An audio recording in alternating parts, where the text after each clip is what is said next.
Are all acrylic colors created equal? Absolutely not. Let's look at the difference between the same shade in artist acrylics and HD acrylics. First, let's do a drop test. HD acrylics have a heavier body and are much thicker. Now, let's test for viscosity. HD acrylics tend to be much more viscous. Next, brightness.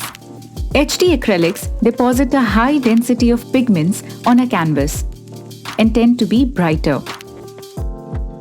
Let's try an impasto effect. HD acrylics are well suited to this technique.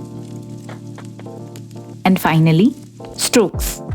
Artist acrylics are ideal for thin, intricate strokes.